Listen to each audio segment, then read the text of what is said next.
magalang at kagalang-galang ng mga kababayan.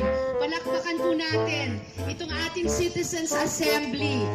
Di po natinag sa ulan tulad ng hindi tayo natinag sa diktadura noong panahon ng batas militar. Mga kababayan, hindi po talaga maitatawag na bayani ang isang taong pumaslang sa napakarami nating mga bayani.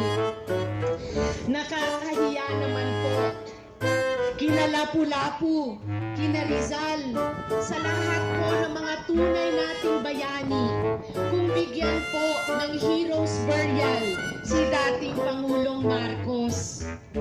Nakakahiya naman po sa ating kasaysayan kung ilibing siya sa libingan ng mga bayani at tuluyan na ring ibaon sa limot ang mga mapapait at di matatawarang leksyon natin at alaala ng pakikibaka laban sa batas militar at laban sa diktadura.